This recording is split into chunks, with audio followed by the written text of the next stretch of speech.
네, 마태복음 14장 연구하도록 하겠습니다. 자, 나같이 마태복음 14장을 펴시기 바랍니다. 성경책 마태복음 14장을 펴시고요. 함께 낭독해 드리도록 하겠습니다. 1절부터 14절까지 있는 말씀을 잠깐 제가 낭독해 드리겠습니다. 그때의 분봉왕 헤롯이 예수의 소문을 듣고 그 신하들에게 이르되 이는 침례 요한이라. 그가 죽은 자 가운데서 살아났으니 그러므로 이런 능력이 그 속에서 역사하는도다 하더라. 전에 헤롯이 그 동생 빌립의 아내 헤로디아의 일로 요한을 잡아 결박하여 옥에 가두었으니 이는 요한이 헤롯에게 말하되 당신이 그 여자를 차지한 것이 옳지 않다 하였습니다. 계속해서 헤롯이 요한을 죽이려 하되 무리가 그를 선지자로 여김으로 그들을 두려워하더니 마침 헤롯의 생일이 되어 헤로디아의 딸이 연석 가운데서 춤을 추어 헤롯을 기쁘게 하는 헤롯이 맹세로 그에게 무엇이든지 달라는 대로 주겠다고 약속하거늘 그가 제 어머니의 시킴을 듣고 이르되 침례 요한의 머리를 소반에 얹어 여기서 내게 주소서 하니 9절 왕이 근심하나 자기가 맹세한 것과 그 함께 앉은 사람들 때문에 주라 명하고 사람을 보내어 옥에서 요한의 목을 베어 그 머리를 소반에 얹어서 그 소녀에게 주니 그가 자기 어머니에게로 가져가니라. 요한의 제자들이 와서 시체를 가져다가 장사하고 가서 예수를 아뢰니라. 13절 예수께서 들으시고 배를 타고 떠나사 따로 빈들에 가시니 무리가 듣고 여러 고을로부터 걸어서 따라간지라. 예수께서 나오사 큰 무리를 보시고 불쌍히 여기서 그 중에 있는 병자를 고쳐 주시니라. 오늘의 이야기는 아주 안타깝기도 하면서 그리고 우리에게 많은 시사한 바가 있는 그런 말씀일 것입니다. 오늘의 그 사건 중에서는 누가 죽는 사건이 나오는 겁니까?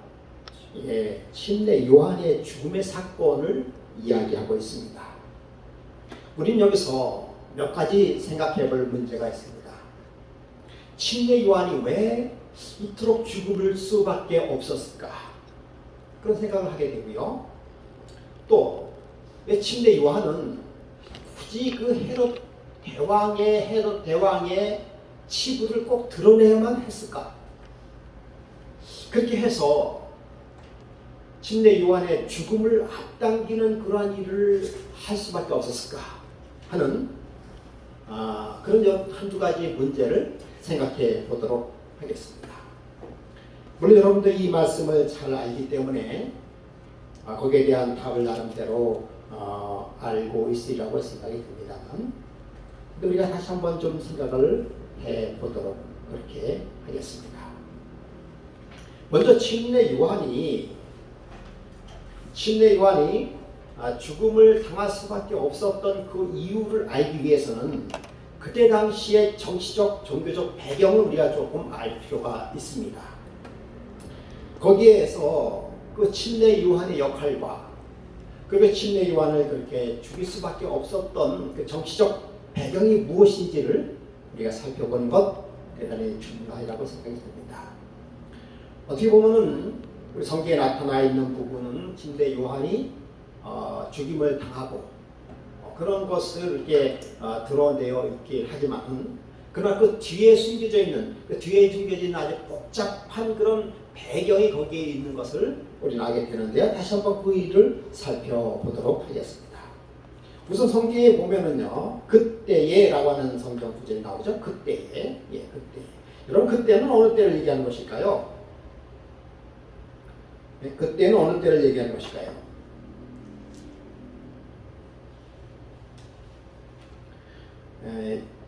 그때는 AD 39년 이후에 갈릴리 전반에 걸쳐서 예수님께서 사역하시는 약간 초반에서부터 조금 넘어가는 그런 시간적인 그런 위치에 있었습니다.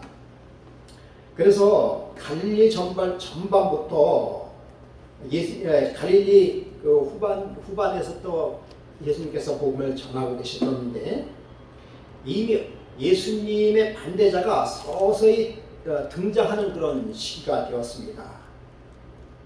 그런 가운데 침례 요한의 죽음이 나타났어요. 여러분, 그 침례 요한의 죽음은 우선 결과적으로 말씀을 드린다고 한다면 사실은 침례 요한의 사명이 뭘까요? 예, 그렇습니다. 침례 요한의 사명은 예수 그리스도를 뭐 하는 것입니까? 예수 그리스도를 드러내고 예수께서 하시는 사역을 평탄케 하는 작업을 하기 위한 사명으로 나타나신 분이 바로 침례 요한인 것입니다. 그러므로 여러분, 침례 요한이 외친 그 기별이 뭔가 하면 천국이 돌아왔다라고 하는 것이에요. 사실 그 천국은 뭘 의미하는 것이죠? 여러분 잘 아시다시피 바로 그 천국은 예수 그리스도의 메시아의 도래를 얘기한 것이죠. 그런데 거의 한 6개월에서 한 1년 사이에 복음을 전하다가 침례 요한이 죽임을 당하게 되는데요. 만약에 그때 침례 요한이 예수님과 더불어 잘 협조를 해서 복음을 전했다고 한다면 더 큰 시너지 효과가 있지 않았을까 그렇게 생각을 할 수도 있지 않습니까? 예, 그럴 수도 있어요. 굳이 뭐 예수님의 12 제자들 중에서 좀 떨어지는 친구도 있었고, 그 다음에 이해를 잘못하는 친구도 있었고, 그 다음에 때로는 그런 12명의 제자들을 굳이 그렇게 어렵게 3년마다 이끌고 오지 마시고, 아주 정말 준비되어 있는, 그리고 똑똑한, 헌신적인 그런 사도 침례 요한과 함께 그냥 제자 삼아 같이 협조하면서 복음을 했다고 시작했다고 얼마나 큰 이 효과가 있었을까 그렇게 생각도 할 수가 있지 않습니까? 근데 침례 요한의 사명은 거기서 끝이에요. 그리고는 침례 요한은 어떻게 했습니까? 마치 정말 한 떨기의 그 불꽃처럼 그냥 확 살았다가 없어지는 그런 존재가 되었어요. 근데 여러분, 침례 요한의 죽음 자체가 뭘 의미하는가 하면은 예수 그리스도의 죽음의 모형인 것이에요. 그러니까 침례 요한은 그의 짧은 삶을 통해서 예수 그리스도의 사명과 예수 그리스도의 길을 평탄하게 이끌었지만은 그러나 그는 죽음 자체도 누구를 증명했는가 하면 예수 그리스도를 증명했어요. 그러니까 여러분, 여기서 침례 요한의 죽음에 대한 이유가 어느 정도 밝혀지지 않습니까? 침례 요한은 참수를 해서 목을 뱀을 당했지만은 그 죽음 자체도 마치 예수님의 죽음과 아주 유사한 그런 죽음의 모형이었다는 사실을 우리는 알 수가 있어요. 그리고 예수님의 침례 요한의 그 투옥도 꽤 오래되지 않았어요. 투옥은 예수님의 고난의 삶을 의미했고요. 예. 그래서 침례 요한은 죽음 그 순간까지도 누구를 증명했다는 것입니까? 그렇습니다. 예수 그리스도를 증거했다는 사실을 알 수가 있습니다. 예. 그래서 그 예수님의 그 사역의 특징을 보면은 예수님께서는 당신 스스로 선지자이면서 메시아이심을 증명했습니다. 예. 그리고 예수님께서는 침례 요한의 죽음 이후에 그 예수님께서는 본격적으로 무엇을 시작했는가 하면요, 메시아이심을 밝히시고 그때서부터 고난을 통하여 십자가의 고난을 준비하셨어요. 침례 요한의 죽음 이후부터 예수님께서 스스로 준비하셨다라고 하는 것입니다. 예, 그리고 정말 그때 당시 침례 요한의 죽음은 정치적이고 종교적인 매우 큰 이슈가 됐어요. 그래서 침례 요한이 가지고 있었던 모든 기대와 그리고 관심이 누구에게 쏠리게 됐습니까? 바로 예수 그리스도에게 쏠리게 되었다라고 하는 것입니다. 바로 그때의 그러한 상황이었었다라는 것을 이야기하고 있습니다. 그 다음에 그때 분봉왕 헤롯이 예수의 소문을 듣고 라고 얘기했어요. 분봉왕 헤롯. 그래서 우리가 그 역사적으로 분봉왕 헤롯에 대해서 잠시 좀 살펴볼 필요가 있습니다. 분봉왕 헤롯이라고 얘기했는데요. 이 헤롯에게는 세 명의 그 아들이 있었습니다. 아들이 세 명의 그 아들이 있었어요. 그가 바로 아켈레오와 그다음에 헤롯 빌리 또 헤롯 아그리파 이렇게 세 명의 그 아들이 있었습니다. 그래서 첫 번째 헤롯은 자기가 이제 새로 대왕으로 이제 등극을 하게 됐죠.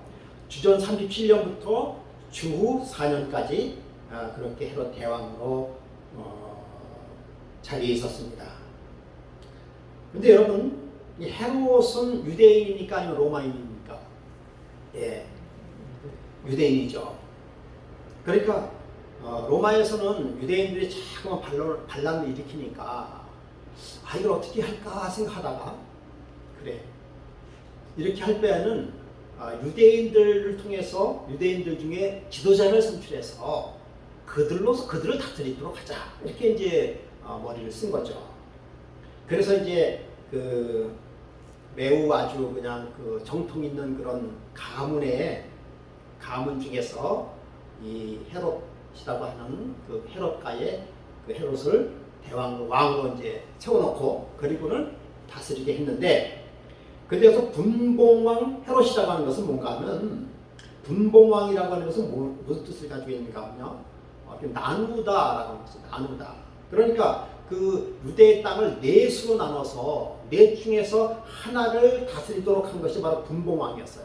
그래서 사실은 뭐 헤롯 대왕으로 이렇게 이야기하지만 한 지역을 다스리도록 그렇게 한 것이 바로 이 분봉왕이라는 것이 나눠져 있는 그런 왕이다, 그런 뜻을 가지고 있습니다. 그래서 한 나라의 4분의 1을 통치하다라는 뜻을 가지고 있는 것이 바로 이 분봉왕을 이라는 뜻을 가지고 있습니다. 그 다음에 그래서 이제 헤롯 대왕인데요.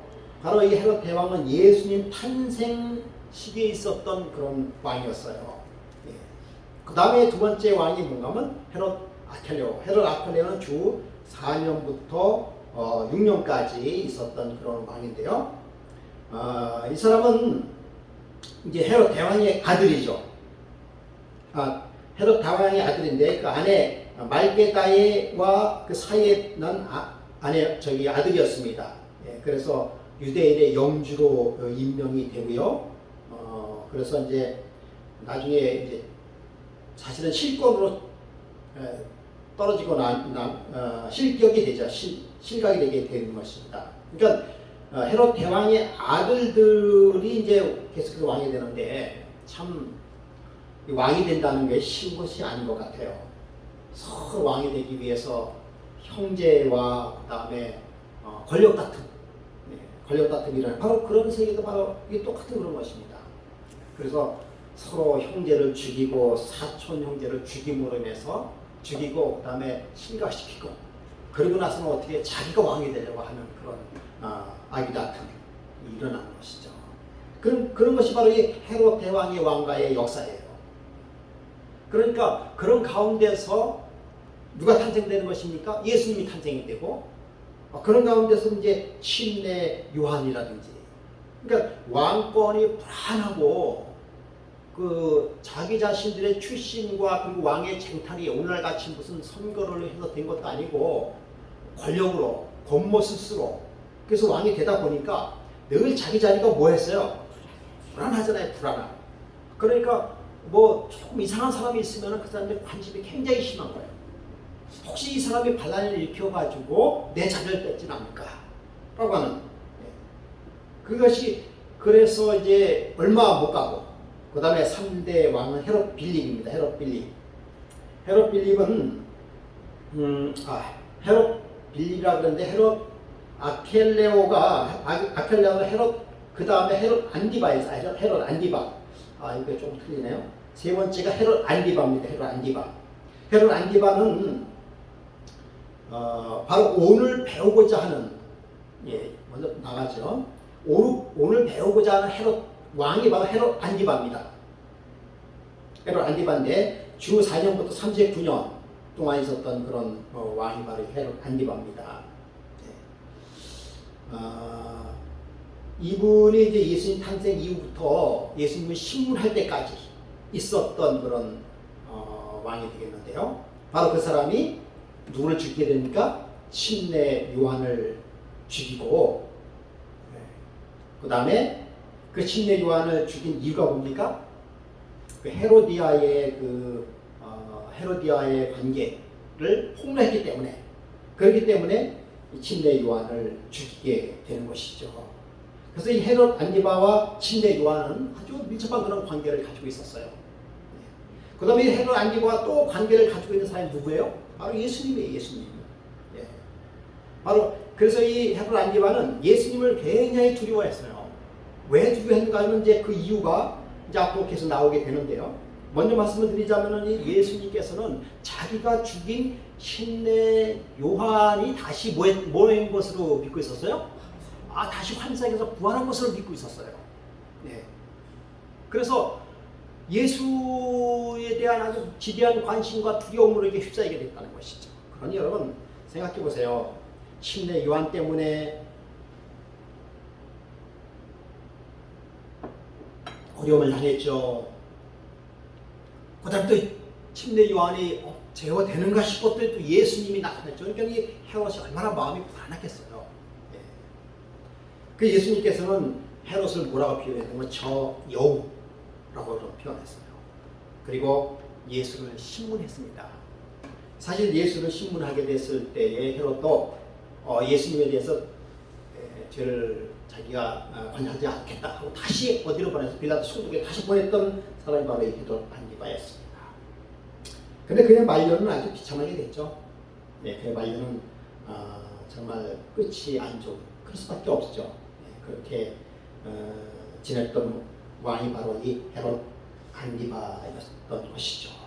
자, 우리 본문으로 그 다음에 이제 본문으로 좀 들어가도록 하겠습니다. 헤롯이 예수의 소문을 듣고라고 했어요. 예수의 소문을 듣고. 그러니까 아까 말씀드렸습니다만 이제 예수를 소문을 듣고 그는 그때 당시에 예수의 이름이 드러난 것으로 인해서 이렇게 표현했다면 전에부터 사실은 예수에 대해서 알고 있었습니다. 소문에서 알고 있었지만은 그러나 침례 요한에 더 큰 관심이 있었기 때문에 그렇게 신경을 쓰지 않다가 침례 요한이 죽자 예수가 정치적 종교적으로 위험이 된다고 생각했기 때문에 예수에 대한 제대한 관심이 있었다고 하는 것입니다. 그 다음에 2절에 보면 그 신하에게 이르되 헤롯은 예수가 살아온 요한이라고 이제 생각했었어요. 그것은 그 이유는 뭔가 하면 예수님에 대해서 사실 그때까지 잘 알고 있지 못했어요. 그 다음에 예수의 기별, 누구의 기별과 유사했습니까? 침례 요한의 기별과 아주 유사했습니다. 그렇기 때문에 헤롯은 예수가 살아온 요한이라고 이제 착각했던 것이죠. 착각이 아니라면 그렇게 생각을 했어요. 왜 그런가 하면 그때 당시에 다시 부활이라고 하는 것은 굉장히 그때 당시에 아주 부활한다라고 하는 것은 그들이 아주 추앙하고 있었던 신앙의 한 가지였습니다. 그래서 바리새인들은 부활이 있고 사두개인들은 부활이 없다라고 강력 주장했어요. 그 바리새인들은 부활에 대해서 굉장히 강조했기 때문에 이 헤롯도 부활에 대해서 매우 관심이 있었던 차에 아주 침례 요한과 유사한 분이 나타났는데 그가 바로 예수님이었어요. 예. 그런데 그 기별과 그 다음에 뭐 여러 가지가 침례 요한과 그 능력과 그 비슷한 것을 알게 되어서 그 두려움을 가졌습니다. 그 신하에게 이르되 뭐라고 얘기했습니까? 이는 침례 요한이라. 저가 죽은 자 가운데서 살아났으니 그러므로 이런 권능이 그 속에서 운동하는도다 라고 얘기했어요. 그가 죽은 자 가운데 살아났다라고 하는 것은 그 미신적 신화를 가지고 있었어요. 그죠? 그 죽음 전보다 더 강한 모습으로 살아있으리라고 하는 인식을 가지고 있어요. 누가? 그러니까 이 사실은 그러니까 이런 권능이라고 얘기했어요. 이런 권능이 죽은 자 가운데 살아났어 이런 권능이 그 속에서 운동하는도다라고 얘기했어요. 자, 여러분, 이런 권능은 첫 번째 누구의 권능을 얘기하는 것입니까? 침례 요한의 권능을 얘기하는 것이죠. 그렇죠? 근데 여러분, 침례 요한이 무슨 권능을 행했어요? 사실은 침례 요한은 어떠한 이적이나 어떤 권능을 행한 지 하나도 없어요. 그런데 이 헤롯의 마음속에는 심대영은 대단한 권능을 가진 자라고 그렇게 생각하고 있었어요. 사실은 복음을 전한다는 그 자체가 사실 큰 권능이었어요. 그러니까 예수님도 큰 선지자라고 그를 예수님은 또 침례 요한을 어떻게 했어요? 인정하셨어요. 예, 그러므로 그 역사하는도다라고 하는 것은 어떤 초월적인 한 인격의 큰 힘이 그게 미쳤다는 것이 알겠어요. 그러니까 그때 당시에 헤롯은 그 힘이 성령의 능력이라고 믿고 싶지 않고 잘 몰랐겠죠. 근데 사실은 헤롯도 유대인이기 때문에 그러한 그 메시아에 대한 역사를 잘 알고 있습니다. 누구보다도 잘 알고 있었죠. 유대인 중에서 아주 정통 유대인이었으니까요. 그럼에도 불구하고 그가 어떤 위치에 올랐을 때는 그들이 가지고 있는 사명은 다 뒤로 물러서고 자기들이 가지고 있는 어떤 그런 것을 내세우면서 자기의 이익과 자기의 그 위치 보존에 더욱더 그렇게 애를 썼다는 사실밖에 나타나는 것이 없습니다. 그러니까 그 성령의 능력으로 인정하지 않고 그때 당시에 바알세불 사단의 힘으로 그때 여겼다는 것이. 그래서 역사하는도다라는 것은 성령의 힘이라기보다는 누구의 힘? 이 바알세불의 사단의 귀신의 힘이라고 그렇게 인정했다라고 하는 것입니다. 예.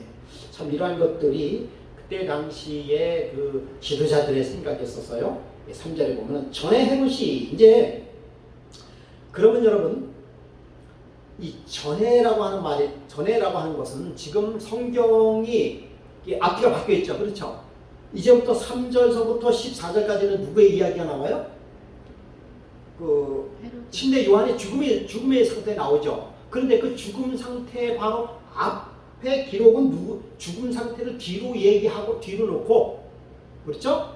이미 침례 요한이 죽은 다음에 나타난 예수에 대해서 1절부터 3절에 이야기하다가 그러다가 이제는 3절부터는 어디로 돌아가는 거예요? 이제 그 침례 요한의 죽임을 당했던 그 현실로 가는 거예요.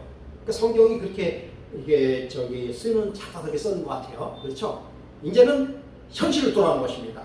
전에 헤롯이 그 동생 빌립 아내 헤로디아의 일로 요한을 잡아 결백하여 오게 두었으니라고 얘기했어요. 예. 그래서 그 헤로디아의 일이라는 것은 여러분 잘 알죠? 헤롯 안티파스의 이복 동생인 아리우스 브루스의 딸인 헤로디아를 이제 이렇게 그러니까 불륜이라기는 불법으로 아내를 취하고 그리고 전 남편인 원래 이복 동생이에요. 를 추방하고 나중에 서로 전쟁을 벌이고 뭐 그런 일이 벌어졌죠. 그러니까 형제의 난 참 그 권력이 뭔지 그리고 어떤 자기 욕심을 채우려고 하는 그런 일들이죠. 그런 일. 그런 일에 대해서 이야기하고 있어요. 5절에 보니까 헤롯이 요한을 죽이려 하되 민중이 저를 선지자로 여김으로 민중을 두려워하였더니 6절 마침 헤롯의 생일이 당하여 헤로디아의 딸의 연석 가운데 춤을 추며 헤롯을 기쁘게 하니라고 얘기하고 있습니다. 그래서 그 전에 그래서 이제 누구를 봤습니까? 요한을 어디다 갔어요? 어디다 갇혔어요? 감옥에 갇혔습니다. 근데 그 요한이 갇혀진 감옥은 유대인 아주 유명한 3대 감옥 중에 하나인 마케루스 감옥이었습니다. 그리고 거기는 아주 중재인만 하는 그런 감옥이 되겠죠. 그러니까 요한을 상당히 큰 중재인으로 생각을 해서 아주 유명한 그런 감옥에다가 이제 가둬놨습니다. 성지순례 때 마케루스 감옥을 좀 가봤던 것 같아요. 기억나세요? 이렇게 진짜인지 가짜인지 모르지만은 이렇게 절벽 같은 데 쑥 있다가 파는 데 있었잖아요. 거기에 요한이 갇혀있는 감옥이라고 얘기했었던 거 기억나죠? 네. 그 가봤던 것 같아요. 진짜인지 가짜인지 모르는데 그때 그 안내자가 감옥이라고 얘기하더라고요. 별거 아니었어. 제가 보면 그때 별거 아니었어. 그냥 바위가 많은 그런 집에 이렇게 동굴도 아니고 이렇게 그냥 벽을 좀 팠어요. 판 데다 뒀는데 아마 지금은 그렇게 생겼지만은 그렇게 놓고 거기다 이렇게 철저하게 나오지 못하도록 그러니까 바위에다가 이렇게 가둬놓은 그런 상태에서 이렇게 마케루스 감옥이었어요. 가봤던 기억이 납니다.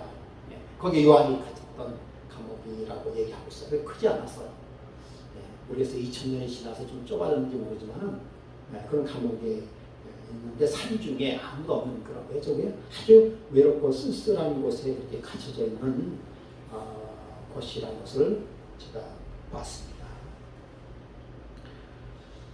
그래서 여러분 이 내용을 그냥 쭉 읽어 나가겠습니다. 6절에 보니까 헤롯이 생일을 당하여 헤로디아의 딸 연석 가운데서 춤을 추어 헤롯을 기쁘게 하니 7절 헤롯이 맹세로 그에게로 무엇인지 달라는 대로 주겠다 허락하고는 그가 제 어미의 시킴을 듣고 그런데 침례 요한의 머리를 수반에 담아 여기서 내게 주소서 하니 왕이 근심하나 자기의 맹세한 것과 그가 함께 앉은 사람을 인하여 주라 명하고 라고 했어요. 여러분 여기서 이제 헤로디아의 그 계략이 나오게 되죠. 헤로디아 계략이 나오는데 이 헤로디아는 자기 자신의 그 잘못된 그 선택에 대하여 계속해서 침례 요한이 그것을 이야기함으로 인해서 늘 거기에 대한 부담감과 그리고 침례 요한만 입을 다물게 하면 자기 자신들의 그 삶에 대해 그 누구도 이야기할 사람이 없었어요. 근데 침례 요한이라고 하는 이 사람은 계속해서 그거에 대하여 잘못에 대하여 꾸짖고 이렇게 있었다는 것이죠. 그러니까 한마디로 뭘 얘기하는가 하면 이렇게 가시처럼 여기었던 것이죠. 그래서 헤로디아의 입만 닫으면 형함이 올 것이다. 그렇게 생각을 했었던 것입니다.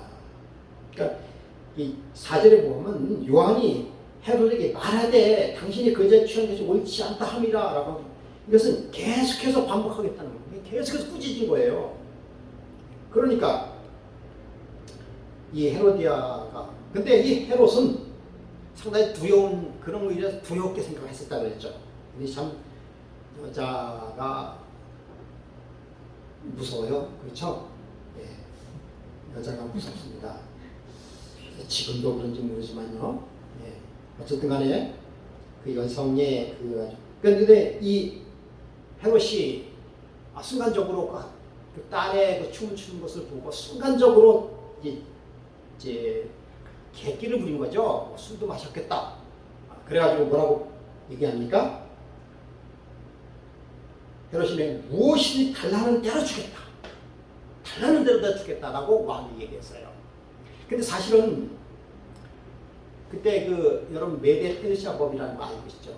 사실 이 사람은 메데 페르시아 법은 아니지만은 그런 전통이 계속 왕의 그 권위, 왕 한마디 하면은 그게 뭐예요? 꼭 법이잖아요. 그런 어떤 과거에 있었던 것이 계속해서 이렇게 자리 잡은 것이죠. 그 헤롯도 마찬가지예요. 비록 그가 뭐 취기에 어떤 객기에 그런 말을 했는지 모르지만은 그런데 무엇인지 원하면 내가 그대로 해주겠다라고 하는 그런 약속. 그것을 이용해서 요한의 목을 달라고 얘기했어요. 왕이 근심하나 자기의 맹세한 것과 그와 함께 앉는 사람들을 인하여 주가 명하다라고 하는 것입니다. 자 여러분, 때로는 권력이라는 것이 자기의 양심을 흐리게 할 수밖에 없는 것이 또 권력인 것 같아요. 그래서 권력이라고 하는 것이 어떻게 보면 어느 때 보면 소지껏 할 수 없는 것이 권력일 수도 있습니다. 권력이라고 하는 것이 자기의 뜻대로만 되는 것은 아니라는 것도 알 수 있어요.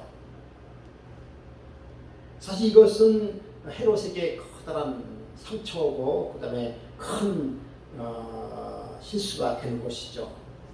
그럼으로 인해서 헤롯은 상당히 괴로운 시간과 그리고 그 말로가 그렇게 좋지 못한 게 끝나는 그 원인이 바로 그게 되었던 것이죠. 그렇게 해서 이제 12절에 요한이 제자들이 와서 시체를 가져다가 장사하고 가서 예수께 고한다라고 이제 이야기를 하는 것입니다. 자 여러분, 이 왕이 정말 근심했다라고 하시고요. 여러분 우리가 이제 여기서 한 가지 좀 생각을 해볼 문제가 있어요.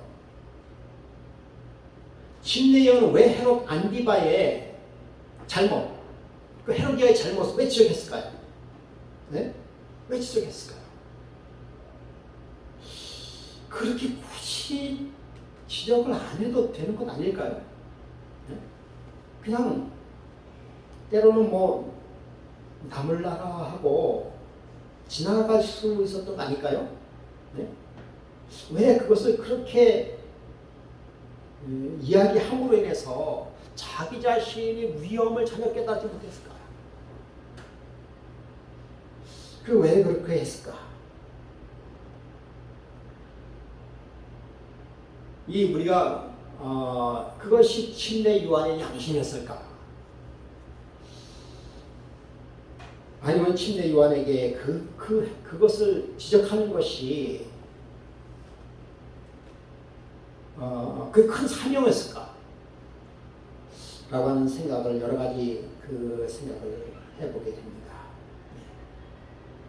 근데 여러분, 침례 요한이 이것을 지적한 것은 이때 침례 요한의 그 사명과 침례 요한의 뭐랄까요?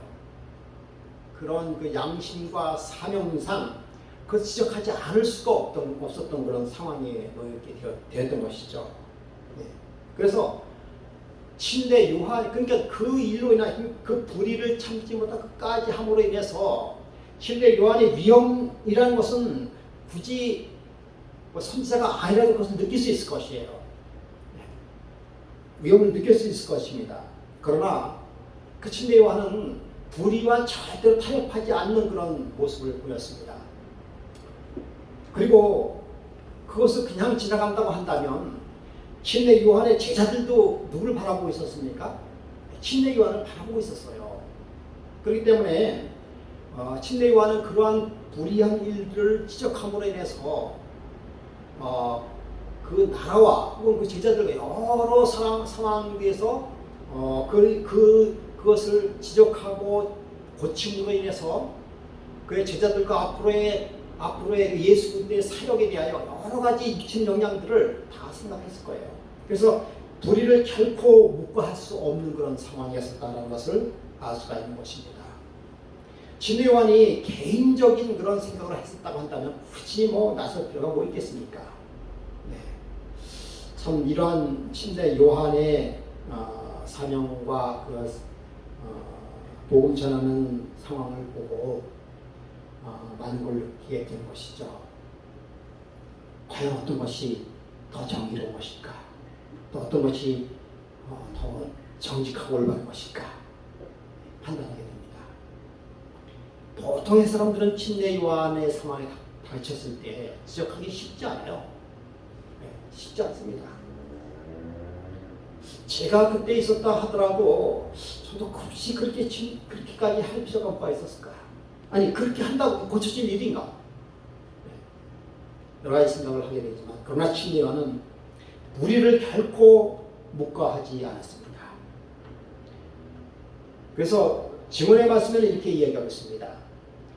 요한은 자기 부정의 생애에 그 엄숙하고 진지한 호소, 그의 권고 중에 나타난 판단력 등을 회상하고 그가 어떠한 죽음을 당하였던 것을 생각하게 하자 헤롯은 평안을 얻을 수가 없었다라고 이야기하고 있어요. 그러니까 헤롯도 그 침례 요한의 그 사명과 그 이야기를 듣고 사실 많은 양심의 가책을 느꼈다라고 하는 것이에요. 그러니까 침례 요한은 어떻게 보면 그것으로 인하여 그 사명을 다 했다고 볼 수가 있죠. 그러나 그가 왕으로서 가지고 있었던 그런 참된 그런 참회의 결과를 보여주지 못했습니다. 그러니까 자기가 그렇게 생각하는 것하고 실질적으로 행동을 옮기는 것과는 차이가 있었어요. 그러니까 침례 요한이 죽은 이후에 많은 그런 괴로움을 당했어요. 그래서 그런 사명, 그런 양심을 가지고 있었지만은 그러나 그 양심을 겉으로 표현하지 못했다는 사실을 우리가 알 수가 있는 것이죠. 예. 헤롯은 그가 나중에 뭐라고 깨달은가 하면 아무것도 하나님 앞에 숨길 수 없다고 스스로 깨닫다라고 합니다. 그리고 요한의 말에 깊은 감동을 받았다고 얘기하고 있어요. 선지자의 입을 통해서 듣던 많은 것들은 그 광야의 설교보다도 더 강력하게 미쳤다라고 얘기하고 있습니다. 네. 명백하게 더 그 영향권이 미쳤다라고 이야기하고 있어요. 그러니까 침례 요한의 그 지적하는 그 지적이 온 세상에 다 퍼졌을 거 아니에요. 그러니까 그 기별이 광야에서 외쳤던 그 기별과 그 기별 결코 떨어지지 않고 강력한 기별이었었다라고 얘기하고 있습니다. 그러니까 그러한 기별들이 다 사실은 누구의 그 일을 평탁케 한가 하면 예수 그리스도의 일을 평탁케 한 것이었어요. 그러니까 사실 그렇게 함으로 인해서 예수 그리스도께서 하시는 그 사역에 도움을 줬다라고 하는 것입니다. 그러니까 이 침례 요한은 그가 외치는 것 다, 그리고 그가 죽은 것 사후까지라도 다 누구의 모범을 보였습니까? 누구의 그 길을 평탁케 했어요? 예수 그리스도의 길을 평탁케 했다라고 하는 것입니다. 만약에 침례 요한이 그렇게 하지 않고 계속해서 그냥 우유부단하게 나갔었다고 한다면 그 모든 영향이 누구에게 미쳤는가 하면 예수님에게 미쳤을 것이죠. 그렇다는 사실을 우리가 알 수 있게 된 것입니다. 그렇다면 우리가 여기서 한 가지 더 생각해 보죠. 왜 예수님께서는 침례 요한의 그러한 일들을 바라보면서 침례 요한을 구할 생각을 하지 않았을까? 물론 이 의문에 대해서는 우리뿐만 아니라 누구도 가지고 있었어요? 침례 요한의 제자들도 그런 걸 가지고 있었어요. 침례 요한은 제자들 가지고 있었고, 침례 요한 자신도 그러한 것에 대한 의문점을 가졌다는 사실을 우리는 너무나 잘 알고 있습니다. 왜 예수님께서 그랬을까? 왜 예수님께서는 그렇게 충성된 그러한 침례 요한을 구하지 않고 그대로 놔뒀을까? 물론 여러분께서도 그 이유에 대해서 이미 익히 잘 알고 있지만 다시 한번 강조한다고 한다면 침례 요한은 사실은 그 모든 일들이 그의 사명을 완수하는 것이었어요. 그것을 누구보다도 잘 알았던 예수님이셨습니다. 그리고 침례 요한은 그가 죽음으로 인하여 누구를 예비한다고요? 예수님 당신 자신의 삶을 대변하고 있었어요. 그러니까 굳이 예수 그리스도께서 가야 하는 그 길을 똑같이 가고 있는 그 침례 요한의 길을 막을 필요가 없었죠. 그 이후부터 예수님도 본격적으로 뭐에 대해서 이야기하기 시작했어요? 십자가에 대해서 이야기. 그 전까지는 그렇게 구체적으로 얘기하지 않다가 침례 요한의 죽음 이후부터는 구체적으로 십자가에 대해서 이야기하고 십자가의 죽음에 대해서 이야기하기 시작했습니다. 그리고는 예수님께서는 그 자리를 잠시 떠났다고 얘기하고 있습니다. 어떻게 보면 비열하게 좀 보이죠. 어떻게 보면 인정없게 보이기도 하죠. 13절에 예수께서 들으시고 배를 타고 떠나 따로 빈들에 가시사 거기서 무리를 듣고 여러 고을로부터 걸어서 쫓아 무리들이 듣고 여러 고을로부터 예수를 걸어 쫓아간지라 라고 이야기하고 있습니다. 자, 인간적으로 보기에는 그렇게 탐탁치 않은 그런 예수님의 모습처럼 보이지 않습니까? 그러나 예수님께서는 이제 침례 요한의 죽음 이후부터 죽음이고 바로 여러 무리들과 함께 이제 자리를 옮기셨어요. 14절에 예수께서 나오자 큰 무리를 보시고 불쌍히 여기사 그 중에 병인을 고쳐 주시니라. 이제 오늘은 몇 가지 말씀을 드리겠습니다만은 다음부터는 무슨 일이 나오니까 이제 그 다음부터 예수님께서는요 아주 그 오병이어의 기적을 행하셔요. 침례 요한의 죽음과 그리고 그 제자들 그리고 앞으로 있을 천국에 대하여 본격적으로 말씀하시면서 오병이어의 기적을 행하시고 해서 그들의 마음을 달래주는 것이 바로 기적의 사건이 바로 벌어지게 되는 것이죠. 예수님께서 침례 요한에 대하여 비록 어떻게 보면 그 순간적으로 인간적인 모습으로서는 조금 이렇게 회정하게 보이는 듯한 그런 표현이 있지만 그러나 침례 요한에 대하여 풍성한 축복을 내려주셨습니다. 여러분 잘 아시죠? 이 땅에서 그만한 자가 없다라고 이야기합니다. 이미 그는 죽음으로 해서 침례 요한은 천국을 천국을 보장해 듯한 그런 말씀을 예수님께서 해주셨어요. 더 이상 더 좋은 그런 축복이 어디 있겠습니까? 네. 구원을 보장하는 그런 모습. 더 이상 그게 뭐가 있어요? 이 땅에서 더 이상 어떠한 그 축복을 누릴 수밖에 없을까요? 진리 요한은 그렇게 하고 해서 그의 상에서 100% 정말 100% 당시의 사명을 완수하고 그 짧은 생의 젊은 생애를 끝났던 것이죠. 그러니까 사실은 침례 요한이 사명이 끝난 것이 아니라 침례 요한의 사명을 그대로 누가 지고 왔어요? 예수님도 지고 가신 겁니다. 그러니까 바톤을 예수님이 지고 가신 거예요. 침례 요한이 당한 고난, 침례 요한이 당한 어려움, 그걸 다 그대로 지고 있으면 가신 겁니다. 그리고는 침례 요한이 죽은 것처럼 예수님도 불과 2년, 1년 반 후에 그 똑같이 침례 요한처럼 그 죽임을 당한 것이죠. 그러니까 예수님께서는 우리가 그 장면을 쭉 바로 봤을 때 예수님께서는 결코 매정한 것이 아니고 그 예수님 침례 요한의 죽음과 사명을 그대로 이어나갔던 분이 바로 예수님이셨어요. 그런 사실을 보면서 우리가 정말 이 땅에서 우리가 신앙생활을 하면서 어떠한 것이 옳은 것인지 때로는 그런 상황에서 우리가 정말 어떤 것이 옳은지 참 판단하기가 쉽지 않은 거예요. 군중들의 그런 외치면서 우리가 어떻게 들어야 될까? 오늘날 이 시대에서 들리는 음성이 어떻게 들릴까? 그 시대의 음성에 대해서 우리를 어떻게 대처를 해야 되느냐라고 하는 그런 문제에 대해서 자칫 잘못하면은 군중들의 흔들릴 수밖에 없는, 그래서 마치 헤롯처럼 군중들의 힘에 의하여 자기가 원하지 않는 일을 행할 수밖에 없었던 것이죠. 만약 예수님도 군중을 의식했다고 한다면, 그 제자들을 의식했다고 한다면 어떻게 했을까요? 침례 요한을 구한다든지 아니면 찾아가서 그런 액션을 보여야 되지 않을까요? 오늘날도 만약에 그 정치가인들이 그런 행동을 했다고 한다면 그 밑에 사람들이 막 대모를 일으켰을 거예요. 그런 일을 어떻게 이렇게 매정하게 그렇다. 그런 판단이 우리가 정말 판단하기 쉽지 않을 거예요. 어떻게 해야만 그런 판단을 할 수 있을까요? 어떻게 해야만 그 예수님처럼 현명한 판단을 할 수 있었을까요?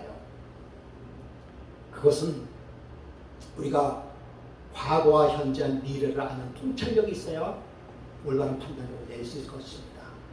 그 과거와 현재, 미래를 알 수 있는 통찰력이 뭘까요?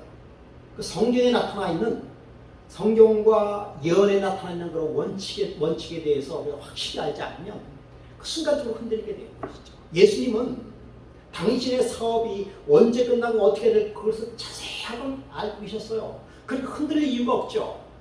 누가 뭐라 그래도 당신 할 일이 딱 나를 있는데, 너무나 그 사명이 뚜렷한데, 그 사명을 언제부터 알고 있었어요? 12살에서부터 그 사명을 정확하게 알고 있었던 예수님이에요. 그러니 어떠한 말이든지 예수님은 흔들릴 이유가 없었죠. 때로는 예수님의 가는 길을 누가 막았어요? 제자들이 막았잖아요. 그때는 강하게 부딪혔습니다. 사탄아 불러라. 우리가 그렇게 할 수 있는 그런 판단력이 있으려면 어떻게 해야겠습니까? 우리의 성경에 나타나 있는 그런 예언이라든지, 그 다음에 말씀으로 통한 그런 현재와 미래를 통찰할 수 있는 그런 영적인 말씀의 여한이 우리에게 있어야 그 판단력이 되죠. 안 그러면 우리는 흔들리게 돼 있습니다. 네. 그러므로 여러분, 우리가 침례 요한과 예수님, 그리고 헤롯 대왕, 이 세 인물을 연구하면서 그들이 가지고 있었던 독특한 그런 역할, 그 가운데 헤롯 대왕의 역할과 침례 요한의 역할, 예수님의 역할, 그 역할이 어떻게 이루어졌는가를 우리가 오늘 살펴봤습니다. 그런 가운데서 우리가 요즘에 정말 복잡하다는 세상, 그 가운데서 우리 사실 정치에 대해서 관여하지 안 하죠. 관여 안 하지만은 영향은 여전히 미치고 있습니다. 우리도요. 관여 안 하지만 영향을 미치고 있고요. 우리가 세계적인 환경에 영향을 미치고 있어요. 또 세계의 어떤 그런 주류에 흘러가는 주류에 영향을 미치고 있습니다. 그러니까 그런 가운데 우리는 어떻게 처신해야 될 것이라는 것을 우리는 말씀을 통찰하면서 알 수 있죠. 안 그러면 이리저리 흔들릴 수밖에 없는 그런 삶을 살 수밖에 없는 것입니다. 여러분, 세상은 대중에 의해서 움직인 것 같죠. 근데 사실은 대중에 의해서 움직인 것이 아닙니다. 세상은 여러분 잘 아시겠지만 세상은 거의 한 1%도 안 돼요. 0.01%의 어떤 한두 사람에 의해서 세상이 움직인다는 사실은. 예. 여러분 마이크로소프트사의 빌 게이츠와 또 애플사의 그죠? 그분들 스티브 잡스. 여러분 그런 아주 세계 인구의 1%도 안 돼요. 0.06% 그 몇 분에 의해서 세계가 움직입니다, 여러분. 네. 그러니까 0.01% 중에서 0.1% 그 중에서 1%도 0.1% 그리고 그 1%를 따르는 나머지 0.1%를 따르는 0.99% 그들이 99%를 움직이고 있어요. 사실 세상은. 어쩔 수 없습니다. 어쩔 수 없어요. 여러분 많은 군중들은 사실은 그 사람들에 의하여 이렇게 움직이게 되는 것입니다. 그런 가운데서 우리는 어떻게 지혜를 가지고 어떻게 판단해야 될 것인가를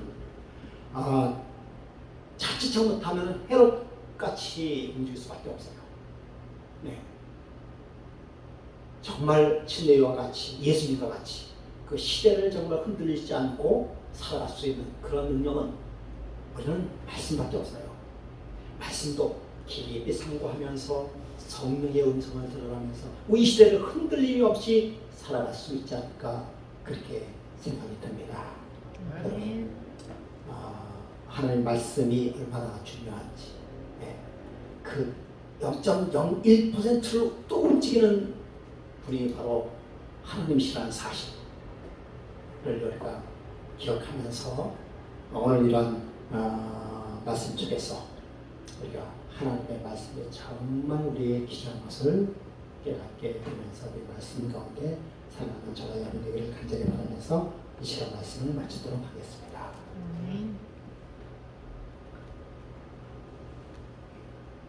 주시고